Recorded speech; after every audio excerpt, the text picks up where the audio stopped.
Sir నమస్కారం sir. నమస్తే అండి. సార్ పోసాని గారి చుట్టూ ఆల్రెడీ కేసులు బిగించుకోవడం మనం చూస్తున్నాం సార్. ఆయన రాజంపేట నుంచి నరసరావుపేటకు తరలించారు. నరసరావుపేట నుంచి మళ్ళీ కర్నూలుకు తరలించారు. ఆ తర్వాత ఇంకొన్ని పీటీ వారెంట్ కూడా ఇష్యూ అయ్యాయి.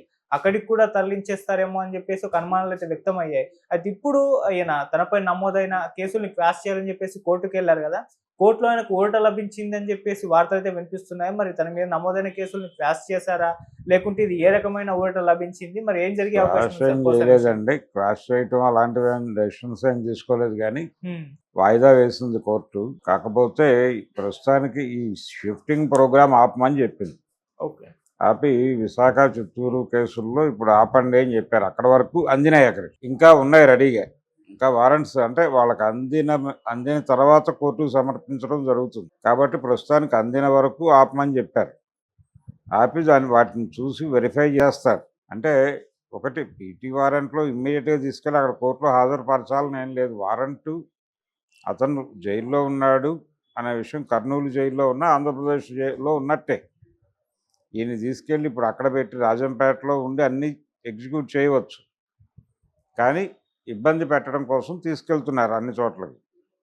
అంటే చాలా ఇంట్రెస్ట్ పే చేస్తున్నారు పోలీసులు ఈ కేసుల్లో. ఇవన్నీ ఏమిటి? ప్రైవేటు కంప్లైంట్ల మీద ఇంత హడావిడి అవసరమా? ఇవి ప్రభుత్వం పెట్టిన కేసులు కాదు. హ్మ్. ప్రభుత్వం పెట్టిన కేసులో లేకపోతే పోలీసు వారు పెట్టిన కేసులో కాదు, వ్యక్తులు పెట్టినటువంటి కేసులు. ఈ వ్యక్తులు పెట్టినటువంటి కేసుల మీద ఇంత అటెన్షన్ ఎందుకు పే చేస్తున్నారు అనేది ప్రధానమైన ప్రశ్న. కోర్టు దీన్ని సీరియస్గా పట్టించుకుంటే అతనికి పూర్తి స్థాయి రిలీఫ్ వస్తుంది. అంటే అన్ని ప్రైవేట్ కంప్లైంట్లకి ఇలాగే స్పందిస్తున్నారా అనేది కూడా ఒక ప్రశ్న. ఈ ప్రైవేట్ కంప్లైంట్లు ఇస్తున్న వాళ్ళకి వాళ్ళే డిజైన్ చేసుకుంటున్నట్టుగా అర్థమవుతోంది. అందుకని కోర్టు కొంచెం కన్సిడరేషన్ ఇచ్చింది. ప్రస్తుతానికి ఇమ్మీడియట్గా కర్నూలు నుంచి షిఫ్టింగ్ ప్రోగ్రామ్ అయితే లేదే. లేకపోతే చిత్తూరు వెళ్ళేవాడు సరదాగా చిత్తూరు చూసి అక్కడ నుంచి విశాఖపట్నం కూడా చూసి, అంటే జనరల్గా సినిమాలు సక్సెస్ అయిన తర్వాత సక్సెస్ టూర్లు వేస్తారు. అన్ని చోట్లకి అన్ని సెంటర్లకి వెళ్ళి అందరు ప్రజల్ని కలుస్తారు. గతంలో జరిగేవి ఈ మధ్య కూడా చేస్తున్నారు. అలా ఈయన కేసులకి సక్సెస్ టూర్ లాగా అనుకోవాలి ఆయన. ఇన్ని చోట్లకి తిరుగుతున్నాను నేను, పైగా పోలీస్ ఎస్కార్ట్తో తిరగటం ఇన్ని కోర్టులకి. ప్రతి కోర్టు దగ్గర ఆయన బయట నుంచి కోర్టులోకి తీసుకెళ్లే వరకు పబ్లిక్ ఆయన్ని ఇంట్రెస్టింగ్గా చూస్తుంది. అదొక డిస్ప్లే ప్రోగ్రామ్. పబ్లిక్తో ఒక ఇంటరాక్షన్ వస్తుంది. మాట్లాడితే మాట్లాడవచ్చు ఆయన. కోర్టు పర్మిషన్ ఇస్తే బయటకు వచ్చి మాట్లాడుకోవచ్చు. కాబట్టి ఆయనకు ప్రస్తుతానికైతే కొద్దిపాటి రిలీఫ్. రేపు మళ్ళీ మండే విచారణ ఉంది. హ్మ్. ఆ విచారణలో ఫైనల్గా ఒక డెసిషన్ తీసుకుంటుంది కోర్టు. వీటిని ఎలా ఎగ్జిక్యూట్ చేయవలను, అంటే ఫిజికల్గా కదిలించి చేయాలా, లేకపోతే వారెంట్స్ ఇష్యూ అవుతున్నట్టుగా చేయాలా, అక్కడ మార్క్ చేస్తే సరిపోతుంది. ఆ తర్వాత వాయిదాలకు కావాలంటే ఒకవేళ బెయిల్ మూవ్ చేసుకుని ఆయనే వెళ్తాడు వాయిదాలకు. లేదు వీటన్నిటినీ కలిపి ఒకే చోట విచారించాలి, ఇలాంటి నిర్ణయం కూడా తీసుకోవచ్చు. ఇప్పుడు ఈ కోర్టులో మీ కేసు విచారణ ఉంది, అదే మీ కేసు ఈ కోర్టులో ఉంది, మా కేసు ఈ కోర్టులో విచారణ జరపటం మాకు ఇష్టం లేదు, ఫలానా కోర్టుకు మార్చండి అని అడిగే హక్కు ప్రిజనర్కు ఉంటుంది. హ్మ్.